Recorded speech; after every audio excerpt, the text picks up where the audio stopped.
नमस्कार, आप देख रहे हैं वंदे मातरम न्यूज 24। आइए नजर डालते हैं आज की खास खबर पर। वंदे मातरम न्यूज 24 की टीम ने इटावा विधानसभा 200 से समाजवादी पार्टी के प्रत्याशी सर्वेश साक्य जी से की खास मुलाकात। सर्वेश साक्य जी ने बताया, बनेगी सपा की सरकार, समाजवादी पार्टी सत्ता में आने पर युवकों को दिलाएगी रोजगार, गुंडागर्दी होगी खत्म, कानून व्यवस्था होगी मजबूत, महिलाओं की होगी सुरक्षा, महंगाई होगी कम, किसानों की समस्या का होगा समाधान। देखिए इटावा विधानसभा 200 से समाजवादी पार्टी के प्रत्याशी सर्वेश साक्य जी के साथ मुख्य संपादक विनीता जी और कोमल की खास मुलाकात।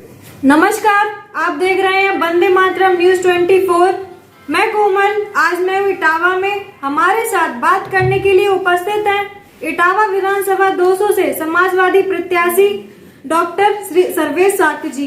करते हैं उनसे बात, उनसे करते हैं जानने का प्रयास कि इस बार वो जनता के बीच किन किन मुद्दों को लेकर जा रहे हैं। नमस्कार सर। नमस्कार जी सर, सबसे पहले आपका स्वागत है हमारे चैनल में। जी बहुत बहुत धन्यवाद आपका। जी सर, इस बार समाजवादी पार्टी की क्या क्या तैयारियां चल रही हैं और पर्सनल आपकी भी? समाजवादी पार्टी की बहुत बृहद स्तर पर तैयारियां चल रही थी बहुत पहले से। जी हमारे राष्ट्रीय अध्यक्ष जी आदरणीय अखिलेश यादव जी ने बहुत तैयारियां कर रखी थी। जी और तैयारियों की बात ऐसी है कि तैयारी तो थी जी, लेकिन उत्तर प्रदेश की जनता भारतीय जनता पार्टी की ये जो मानवता विरोधी सरकार है जी, ये इसको उखाड़ फेंकने के लिए उत्तर प्रदेश की जनता बिल्कुल तैयार बैठी हुई है और आदरणीय अखिलेश यादव जी को इस प्रदेश की गद्दी पर बिठाने के लिए आते हैं। जी सर, इस बार आप जनता के बीच किन किन मुद्दों को लेकर जा रहे हैं? जनता के बीच हम विकास के मुद्दों को लेकर जा रहे हैं, चाहे प्रदेश स्तर पे हो चाहे स्थानीय मुद्दे हो।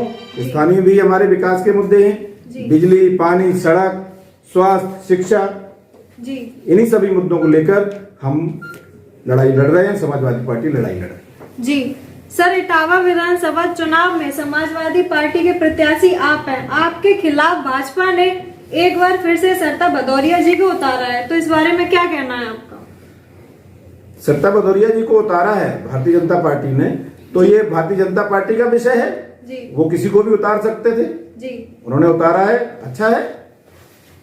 समाजवादी पार्टी ने हमें प्रत्याशी बनाया है, हमें विश्वास व्यक्त किया है। तो मैं जहां तक समझता हूं, जो जैसा मैंने पहले भी कहा, भारतीय जनता पार्टी ने और भारतीय जनता पार्टी के वर्तमान विधायक ने इटावा में जी किसी तरह का कोई विकास किसी भी क्षेत्र में नहीं किया है, कोई काम नहीं किया जी। वो अपना कोई काम बता भी नहीं सकती है हमारी विधायिका जी। जी सर, असुद्दीन अध्यक्ष ओबीसी पर आज गोलियां चलाई गई हैं, तो इस बारे में क्या कहना है आपका? ये देखिए, ओवैसी जी तो ये सोची समझी रणनीति है, साजिश है कि उत्तर प्रदेश में अराजकता फैलाई जाए जी। और धर्म के नाम पर लोगों को बांटने का काम किया जा रहा है जी। ऐसी स्थिति पैदा हो जाए कि लोग हिंदू मुस्लिम में बंट जाएं और चीजों में बंट जाएं। ये भारतीय जनता पार्टी के लोग बांटने में ही विश्वास रखते हैं, देश को तोड़ने में विश्वास रखते हैं, जोड़ने में विश्वास नहीं रखते। जोड़ने में समाजवादी पार्टी विश्वास रखती है, हमारे नेता आदरणीय अखिलेश यादव जी रखते हैं। जी सर, कहते हैं कि भाजपा सरकार में महिला उत्पीड़न बिल्कुल खत्म हो चुका है और दूसरी तरफ आप हाथरस का केस ले लीजिए, तो इस बारे में क्या कहना है आपका? देखिए, अब भारतीय जनता पार्टी के लोग आप तो जानते हैं जी कि झूठ बोलने में बहुत माहिर हैं जी। तो झूठ का पुलिंदा मान लीजिए इनको जी।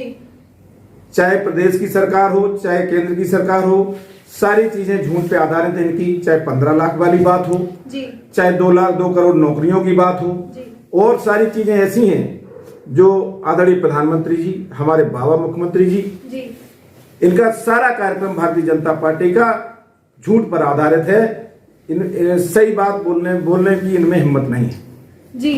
सर, कहते हैं कि भाजपा सरकार में युवा बहुत ज्यादा परेशान है बेरोजगारी को लेकर, तो क्या सपा सरकार आने पर हमारे इतने युवा हैं वो उम्मीद कर सकते हैं कि उनको इन समस्याओं का सामना नहीं करना पड़ेगा?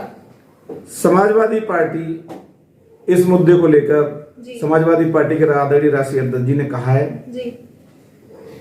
दौड़ लगाओ भर्ती हो। जी।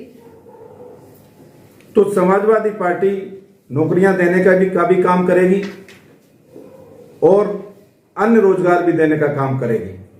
और भारतीय जनता पार्टी, जहां तक मैं समझता हूं, जी। आप लोग भी सारी चीजें सुनते देखते रहते हैं, आप लोगों को ज्यादा जानकारी रहती है जी। कि इनको ना बेरोजगारी पे बात करनी है, ना महंगाई पे बात करनी है जी, ना किसी और मुद्दे पे बात करनी है। इनको मैंने पहले कहा जी, ये सिर्फ बांटना चाहते हैं, लोगों को लड़ा के अपनी राजनीति करना चाहते हैं, बांटने वाले लोग हैं जी।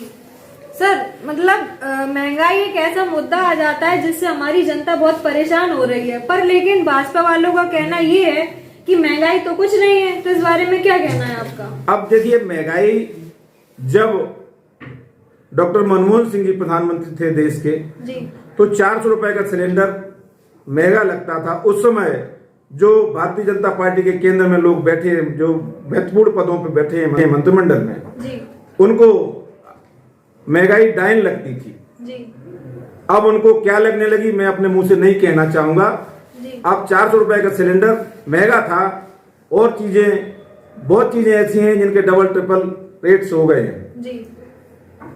तो तब उनको महंगी लगती थी, अब उनको सस्ती लगती है। अब उनको महंगाई दिखाई नहीं पड़ती है, अब जनता की परेशानी दिखती नहीं है। आप देखिएगा, सिलेंडर की बात करें अगर, तो आप लोग तो गांव में सब जगह जाते रहते हैं जी, बिल्कुल। तो आप देखिए, सिलेंडर लोगों ने भराना बंद कर दिए, भरा नहीं पा रहे बेचारे गरीब। एक बार आपने सिलेंडर दे दिया, भराएगा कौन? 1000 रुपए का सिलेंडर नहीं भरा पा रहे हैं लोग, लकड़ियों से खाना बना रहे हैं महिलाएं जी, और सिलेंडर नहीं भरा पा रहे महंगाई के कारण जी। सर, पुलिस कर्मियों ने समाजवादी पार्टी की जितनी गाड़ियां थी उनमें से खुद से झंडे निकाल दिए हैं, तो इस बारे में क्या कहना है आपका? आज की डेट में अभी तो आचार संहिता लग रही है, चल रही है जी। निर्वाचन आयोग का जो भी आदेश निर्देश होगा, जो उनका गाइडलाइन होगी निर्वाचन आयोग की, उसका तो सभी को पालन करना पड़ेगा, करना भी चाहिए। बिल्कुल। सर, इस बार क्या विधानसभा चुनाव में लाल टोपी रंग लाएगी? जैसा मैंने पहले कहा जी, लाल टोपी पूरी तरह रंग लाएगी और समाजवादी पार्टी की सरकार बनने जा रही है और भारतीय जनता पार्टी का इस प्रदेश से खदेड़ा होने जा रहा है जी। सर, राष्ट्रीय अध्यक्ष अखिलेश यादव जी का कहना है कि छोटे छोटे दलों को इकट्ठा करके गठबंधन करेंगे हम, और भाजपा सरकार को हरा के दिखाएंगे। तो इस बारे में क्या कहना है आपका? हाँ, हमारे आदरणीय राष्ट्रीय अध्यक्ष जी ने छोटे छोटे दलों से गठबंधन किया है जी। और जैसा जहां जिसकी हिस्सेदारी जिस हिसाब से देनी थी उन्होंने दी है समझौते के हिसाब से, और पूरा गठबंधन भारतीय जनता पार्टी की सरकार को उखाड़ के फेंकने का काम करेगा और आने वाले 10 मार्च को समाजवादी पार्टी की सरकार बनेगी, गठबंधन की सरकार बनेगी।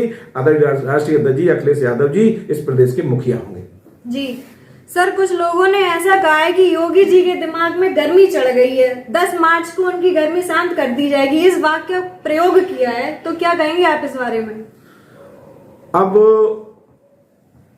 इस सवाल के बारे में आप लोग ज्यादा जानते हैं जी। मैं बहुत ज्यादा कुछ नहीं कहना चाहूंगा। गर्मी की बात यह है, आचार्य चाणक्य ने कहा है जी, कि राजा बनने के योग्य वो होता है जिसके परिवार होता है, जिसके परिवार नहीं होता वो राजा बनने के योग्य नहीं होता। तो मैं उससे जोड़ के भी इस चीज को देखना चाहता हूं कि बाबा जी के तो परिवार है नहीं, उनको महंगाई से क्या लेना देना, उनको पढ़ाई से क्या लेना देना, उनको और चीजों से क्या लेना देना। जिसके परिवार नहीं है, हमारे आदरणीय प्रधानमंत्री जी के भी परिवार है भी और नहीं भी है जी, तो उनको परिवार से लेना देना नहीं है। इसलिए जिसके परिवार नहीं है, जिस शासक के, उसको जनता के दुख दर्द का कोई पता नहीं है, उनको कोई चिंता नहीं है। बच्चे कैसे पढ़ेंगे, कैसे परवरिश होगी, कैसे रहेंगे, क्या होगा, उनको इस तरह की कोई चिंता नहीं जी। सर, वैसे शिवपाल चाचा जी जो हैं और श्री अखिलेश यादव जी जो हैं, तो इस बार किसको मंत्री बनाया जाएगा? देखिए, सरकार बनने पर ये तो हमारे पार्टी की जो राष्ट्रीय कार्य समिति है वो निर्णय लेगी किसको क्या बनाना है, किसको क्या करना है। जी सर, हमारे सोशल मीडिया के माध्यम से आप जनता को क्या मैसेज, क्या शुभकामनाएं देना चाहेंगे, क्या संदेश देंगे? सोशल मीडिया के माध्यम से मैं प्रदेश की और इटावा सदर विधानसभा की जनता को ये संदेश देना चाहूंगा कि इस 22 के चुनाव में इस जुल्मी सरकार को, भारतीय जनता पार्टी की जुल्मी सरकार को उखाड़ फेंकें और जो हमारे बाबा मुख्यमंत्री हैं, मैं ये भी कहना चाहता हूं कि आज तक आपने ये देखा है कि कोई मुख्यमंत्री हो उसने अपने मुकदमे खुद वापस लिए हों। सैकड़ों मुकदमे बाबा मुख्यमंत्री पर थे, उन्होंने अपने ही मुकदमे वापस लिए हैं। तो मैं इस प्रदेश की और इस क्षेत्र की इटावा विधानसभा सदर की जनता से ये अपील करना चाहूंगा, इस जुल्मी और आताताई सरकार को उखाड़ फेंकने का काम करें, इनका खदेड़ा करें और समाजवादी पार्टी की सरकार बनाएं। जी सर, किसान आंदोलन में 700 से ज्यादा किसानों की जान चली गई थी, तो इस बारे में क्या कहना है आपका? इस बारे में तो मैं ये कहना चाहूंगा कि आदरणीय प्रधानमंत्री जी दिल्ली में बैठे हैं और उनके बिल्कुल पास में किसान पूरे दिल्ली के आसपास आंदोलन कर रहे थे जी, तो उन्होंने उनकी कोई बात नहीं सुनी। सर, आज ही के दिन हमारे कुछ किसान भाइयों पर गाड़ी चढ़ा दी गई थी, आज ही के दिन, तो इस बारे में क्या कहेंगे आप?